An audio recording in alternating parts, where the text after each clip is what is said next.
City killer என்ற விண்கல் 2024 OR-4 பூமி மீது மோத வாய்ப்பு இருப்பதாக நாசா விஞ்ஞானிகள் கணித்துள்ளனர்.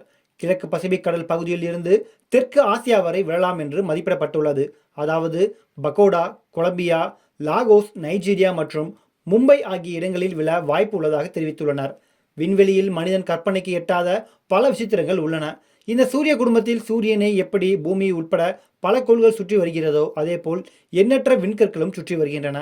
இந்த விண்கற்கள் அளவில் சிறியது முதல் பெரியது வரை என பல்வேறு அளவுகளில் சுற்றி வருகிறது. இந்த விண்கற்கள் எப்போதாவது பூமியின் ஈர்ப்பு விசையால் ஈர்க்கப்பட்டு பூமி மீது மோதவும் செய்கின்றன. பெரும்பாலான விண்கற்கள் வளிமண்டலத்திற்குள் நுழையும் போது எரிந்து சாம்பலாகிவிடும்.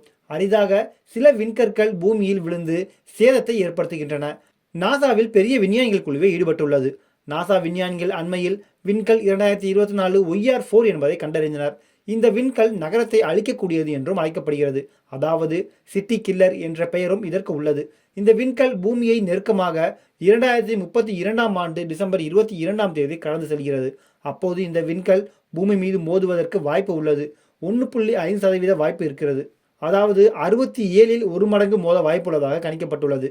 1%க்கும் மேலான வாய்ப்பு இருப்பதால் நாசா மட்டுமின்றி சர்வதேச அளவில் விஞ்ஞானிகள் இந்த விண்கல் செல்லும் பாதை குறித்து தீவிரமாக ஆய்வு மற்றும் கண்காணிப்பில் ஈடுபட்டுள்ளனர். இந்த விண்கல் ஒருவேளை பூமியின் மீது விழுந்தால் எந்த இடத்தில் மோத வாய்ப்பு இருக்கிறது என்பதையும் கணித்துள்ளனர். கிழக்கு பசிபிக் கடல் பகுதியில் இருந்து தெற்கு ஆசியா வரை விழலாம் என்று மதிப்பிடப்பட்டுள்ளது. இந்த பகுதிகள் மக்கள் அதிகம் வசிக்கும் பகுதிகளாக உள்ளது. அதாவது பகோடா, கொலம்பியா, லாகோஸ், நைஜீரியா மற்றும் மும்பை ஆகிய இடங்கள் இதற்குள் வருகின்றன. இந்த விண்கல் பூமியின் துணைக்கோளான நிலவு மீது மோதவும் வாய்ப்பு உள்ளது. 130 முதல் 300 அடி அகலம் கொண்ட இந்த விண்கல் மிகப்பெரிய கட்டிடத்தின் அளவை விட பெரிதாக இருக்கும் என்று கணிக்கப்பட்டுள்ளது. ஒருவேளை இந்த விண்கல் பூமியின் மீது மோதினால் மிகப்பெரிய பள்ளம் ஏற்படும். உடனடி பாதிப்பு என்றால் ஹைட்ரஜன் வெடிகுண்டு வெடித்தது போல ஒரு பெரிய பேரழிவு அந்த பகுதியில் ஏற்படும். எனினும் இந்த விண்கல் பூமியின் மீது மோதுவதற்கான வாய்ப்புகள் என்பது நாளுக்கு நாள் சரிந்து கொண்டே வருகிறது. இது பூமியின் மீது மோதுவதற்கான வாய்ப்பு 0வாக கூட குறையலாம் என்றும் விஞ்ஞானிகள் நம்பிக்கை தெரிவித்துள்ளனர்.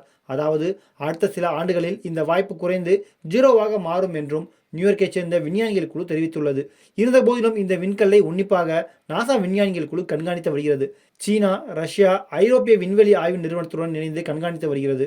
நாசாவின் ஜேம்ஸ் வெப் டெலஸ்கோப் தொலைநோக்கி கொண்டு ஒரு விஞ்ஞானிகள் குழுவே உன்னிப்பாக இதை கவனித்து வருகிறது.